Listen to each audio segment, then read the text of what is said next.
또 음. 바이든 미국 대통령이 이제 네. 방문해요. 네. 내일 모레 방문해서 2박 3일 일정으로 되죠. 일본 가기 전까지 있게 되는데 네.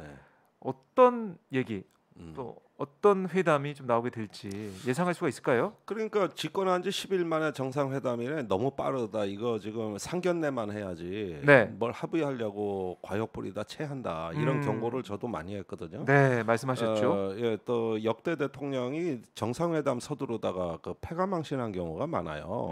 김대중 대통령이 조지 W 부시 대통령이 당선됐다고 빨리 찾아가 보자 했다 갔다가 디스맨 소리 듣고 왜 저 외교 참사가 벌어졌고, 이명박 대통령이 인수위 때부터 빨리 한미 정상회담 하자고 조르니까 그때 버시바오 주한미국 대사가 그럼 소고기 수입 개방하고 만나면 더 좋을 걸?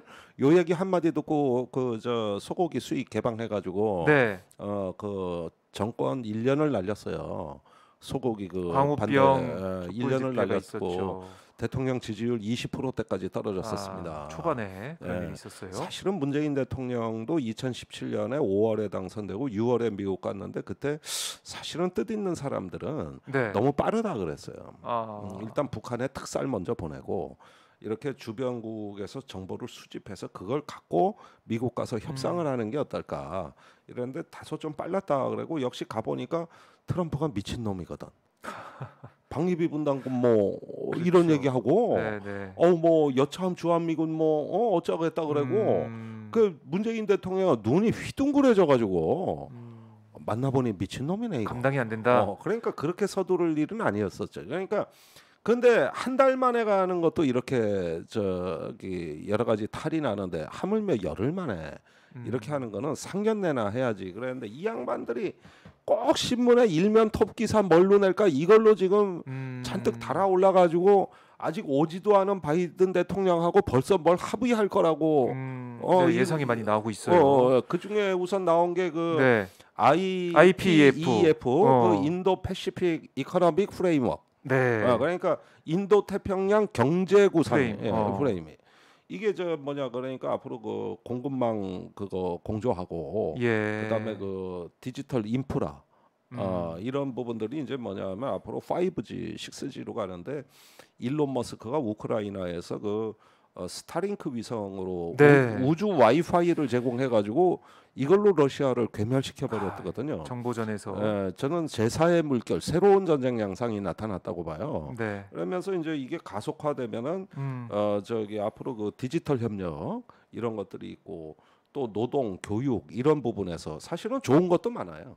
어떻게 보면 세계가 그 차제에 이렇게 어떤 협력을 해야 될 사항들도 많이 포함하고 있는 건 사실이지만, 네. 그러나 가장 중요한 것은 그 공급망을 그 이렇게 11개 국가입니다. 여기에 들어가 있는 게 그 국가들끼리 공조를 해가지고 결국은 중국하고의 디커플링 일종의 어떤 분리를 실행하는 이게 하나의 매개체가 되고 그런 플랫폼이 된다는 거거든요. 그러니까 이런 문제 역시도 이게 이번에 한미 정상회담에서 결정되고 이러는 거 대단히 바람직하지 못합니다.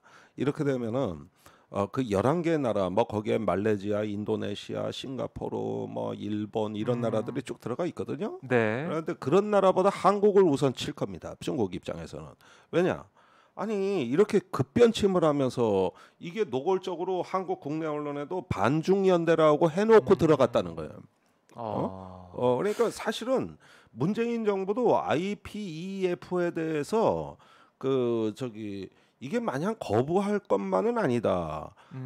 참여를 검토할 수 있다는 입장이었어요. 그러지만은 중국과의 관계를 균형을 맞춰가며 하겠다. 네. 이렇게 해왔던 거거든요. 완전히 반대한 게 아니에요. 그러나 지금 윤석열 정부는 집권한 지 열흘 만에. 네. 그리고 취임사에서 그 자유의 어떤 가치를 얘기하고 국제 연대를 얘기하고 그러면서 여기에 가입하고 이러는 거는 이 흐름, 요 하나의 시퀀스는 이제 반중 선언으로 비춰지게 돼 있고, 그런 면에서 우리가 중국의 시장을 굳이 포기하면서까지 이렇게 어떤 공급망 동맹에 들어갈 것이냐 이런 부분들은 생각할 점이 많죠. 네. 우리가 미국하고 기술 동맹을 하고 나 그거 찬성이에요. 다 좋아요. 그런데 그거는 어디까지나 기술 공조를 하고 경제 공조를 한다는 건 우리의 기술 주권, 경제 주권을 견고하게 그 확립해가고 기존에 확보된 시장을 지킨다는 전제 하에서 네. 또 플러스. 새로운 협력으로 더 나갈 수 있다. 이렇게 얘기하면 어디 탈라나? 이 얘기가 나쁜가? 이거에 대해서 주변국이 반발하나? 우리 국익을 생각해서 우리 이제 주체적으로 오히려 미중 해봐야 경쟁이 되는. 있어도 한국이 손해 볼 게 없어요. 지킬 건 지키면서 협력할 건 협력하다 보면은 네. 미중 경쟁을 하는 동안 한국의 반도체 수출, 선박 수출 뭐 이런 거 더 늘었거든. 우리 사실은 몸값을 더 올릴 수 있는. 더 올렸다. 그래가지고 미중 경쟁이 우리한테 재앙인가? 저는 그걸로 한국이 손해 본 게 뭐냐? 네. 없거든. 반도체 수출 사상 최대 1,000억 달러 달성 두 번째로 나왔고, 네. 오히려 5G 장비는 미국이 중국 화웨이를 제재해주는 바람에 삼성전자가 세계 1위로 올라섰고. 아니 우리가 그래요? 손해 본 게 뭐냐고 미중 경쟁으로. 그러면은 그건 뭐냐면 미중 경쟁이 있지만 네. 중국이나 이런데 그 시장은 시장대로 지키고 그 사이에 우리의 기술 주권을 더 견고하게 강화하면서 높은 차원의 부가가치가 높은 차원에서는 미국하고 협력하겠다. 이건 서로 모순되는 게 아니다. 이걸로 버텨가지고 대성공을 한 거 아니야? 네. 그런데 뭐가 급해서 열흘 만에 이렇게 돼가지고 이제 이 역풍이 불기 시작하면 이런 거 바로 급히 먹은 밥이 체하는 거라고. 체하는 거예요. 네. 그래서 가입하는 거 좋습니다. 그러나 분명히 이게 왜 가입하는 건지 이유가 분명해야 돼요. 우리의 어떤 주권과 주변하고의 우호적 관계가 충분히 성숙돼서 이전 정도를 해도 된다는 건지, 네. 아니면 그냥 미국에 가서 붙어버리자는 건지.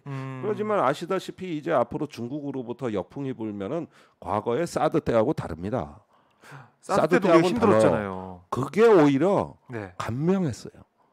뻔했잖아요. 한류, 그다음에 관광 금지. 그렇죠. 이걸 뻔했다. 그런데 앞으로는 달라요. 우리가 저번에 요소수라는 사태가 터지기 전에 네. 요소수가 뭔지 아셨어요? 잘 몰랐죠. 난 처음에 들어도 하도 명칭에 얘기해서 이해하는데 열나 힘들었어. 그런데 외교부가 조사를 해보니까 그렇게 외국에 종속돼 가지고 우리한테 전략적인 영향을 주는 품목이 1,400개가 나왔어요. 어마어마하네요. 1,400개예요. 1,400개. 그렇게나 많아요. 그러니까 우리가 중국을 두려워하자는 얘기가 아니라 중국이 과거 사드 때 같이 우리한테 뭘 혼내주고 이러질 않아요. 한두 가지만 건드리고 서서히 피를 한 방울씩 빼더라도 이게 너무나 그 다차원적으로 지금 걸려 있는 문제이기 때문에 이게 굉장히 심각한 거고, 그런 면에서 물론 중국도 우리한테 또 의존하고 있는 게 많습니다. 그런데 문제는 우리가 한중 무역액이 지금 3천억 달러를 돌파했고, 네. 무역 흑자만 누적액이 3천억 달러가 넘거든요. 여태까지. 그런데 그 미중 경쟁에다가 그렇게 미국이 공급망 분리 뭐 하지만은 요즘 미중 지들끼리는 또 무역 관세 전쟁이 요즘 낮춰주고. 뭐 그거 그리고 무역 전쟁이 기술 전쟁으로 바뀌었다고. 네. 그러니까 무역 전쟁은 사그라들었어요. 그런데 미중도 그렇게 안 싸우는데 우리가 왜 저기 대리전을 하냐 이거야. 그러니까 이건 경제적 측면에서는 아시아의 우크라이나가 될 수도 있는 거거든요. 우리가요. 네. 그러니까 이런 측면에서는 굳이 뭐 그렇게 그걸 가지고 저렇게 선포하듯이 서둘러서 그걸 신문에 일면 톱 기사로 내 가지고 중국 들으라고 이런 식으로 하는 것들은 외교의 하책 중에 하책인 거죠. 아니 때마침 저 윤석열 정부의 주된 멤버들 보면 중국을 아는 놈도 없고 사실은 그 권영세 통일부 장관이 뭐 중국 대사를 했다는 거 하나 빼고 그러지만 사실은 그 사람도 미국 박사고 검사 출신이고 이런 거 보면은 2년간 중국에 있었다고 해서 과연 중국에 대한 통찰력을 갖고 깊이 있게 하겠냐 이런 점에서 저는 나머지 전부 미국 박사, 미국 그 교육 방식의 그 사고에 익숙한 이런 동일 집단들이 이게 벌써부터 이거 과속이 시작됐다. 이게 굉장히 우려되는 대목이고, 이거 말고도 지금 바이든이 갖고 들어오는 그 청구서에는 우크라이나 군사 지원이라든가 한미일 군사 협력이라든가 또 북핵에 대한 한국의 자체 능력 강화라든가 이런 것들 요구 사항들이 첩첩이 쌓여 있는데 이거 하나같이 다 감당할 수 있습니까? 그러니까 우리가 그냥 그 미국에 그냥 일방적으로 끌려가게 되는, 그리고 미국은 우리와 이제 일본이 가깝게 지내길 원하고 있으니까 동맹으로 한미일 동맹 만들고 싶어하니까 군사 동맹까지 계속해서 그런 압박을 할 텐데 과연 우리 정부가 올바른 결정을 현명한 결정을 하게 될지 네. 일방적으로 끌려가기만 하는 게 아닌가 우려가 나오고 있어서. 그래 열흘 만에 뭐가 급하다고 상견례나 하면 됐지. 벌써부터 저렇게 언론에다 뻥뻥 질러대고 뭐 그래 뭐 동맹에 대한 어떤 그 열정, 사랑 뭐 그건 이해를 하는데 그렇다고 해서 급히 가는 게 이게 뭐 도대체가. 그리고 저번에 그 인수위 때 한미 동맹을 정상화하겠다 뭐 그러니까 미국이 화를 낸 거냐? 비정상이라면 바이든 정부가 잘못했다는 거냐? 이러니까 또 꼬랑지 내려가지고 정상화란 말을 빼고 강화라는 말로 바꿨어. 그러다가 이번에 와서는 또 바이든 대통령이 문재인 전 대통령을 만난다 이런 얘기까지 나오고 하다 보니까 이게 조금 미국 입장에서는 한국이 정권 교체가 됐으나 그러나 지난 정부에서 문재인 대통령하고 합의 사항이 너무나 중요하기 때문에 작년 5월에 한미 정상회담의 합의 사항이 그래가지고 사실은 문재인 대통령에게도 존중의 그 메시지를 보내는 거거든요. 그러면 미국이 지금 저런 정부구나.